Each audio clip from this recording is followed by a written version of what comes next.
Habari za wakati huu wanayanga wenzangu duniani kwa ujumla. Kwa majina naitwa Godi Yanga Kiboko ya Madunduka, nikiwa hapa kama mwenyekiti wa Yanga Influencers, nikiwa na influencers wa Yanga. Tupata taarifa tukiwa tumeingia mkoani Manyara kwamba afisa habari wetu wa klabu ya Young Africans Ali Shaban Kamwe amepata kupigwa faini na TFF, faini ya shilingi milioni 5 kwa makosa ambayo TFF wameainisha. Lakini mimi nikiwa kama mwenyekiti wa influencers wa Yanga, nilipendekeza na wanayanga wenzangu ambao tulikuwa wote safarini kwamba tuweze kulifanya hili jambo sisi wanayanga wenyewe.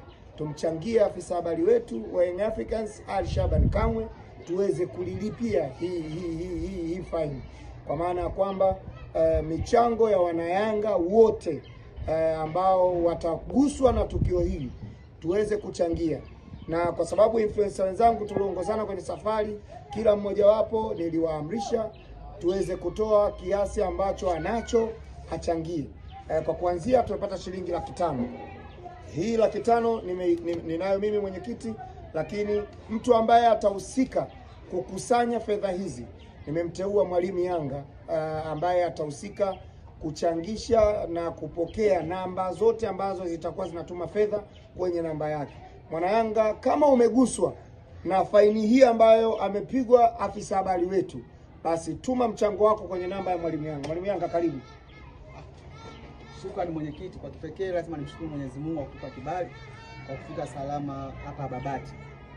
Hili ni jambo la wanayanga wote, tumejeruhiwa kama wanayanga na tumejeruhiwa kama taasisi. Ameanza leo afisa habari kujeruhiwa na tulijua tu ni lazima watamsulubu, kwa sababu tunafahamu tu kuna double standard ambazo zinaendelea katika mpira wa nchi hii. Leo ni afisa habari amejeruhiwa, inawezekana kesho akawa makamu wa rais au akawa rais au akawa jumba kamati ya utendaji.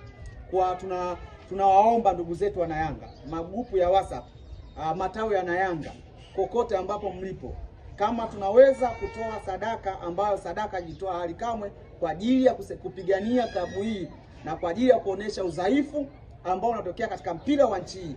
Leo TFF na pamoja na mamlaka wameamua kumwadhibu. Sasa sisi kama wanachama na mashabiki tumesema kwa ujumla yetu, chochote ambacho chobarikiwa na Mwenyezi Mungu, 100, 200, 10,000 shilingi ngapi, lakini taasisi ya klabu ya Yanga pamoja na Ali Shaban Kamwe hawapaswi kulipa hizo fedha. Hizo fedha nalikuwa tulipo sisi, kwa sababu alikuwa anapambana kwa niaba ya furaha yetu sisi.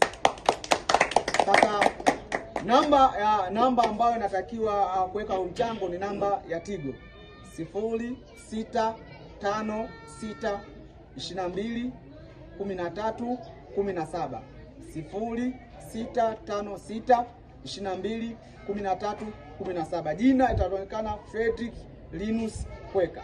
Chochote ambacho utachotoa sadaka yako tutaposti kokote, aidha kwenye magrupu na katika Instagram zote. Hiyo maana tunasema mpaka ikifika Jumanne, Jumatatu ishapatikana milioni 5.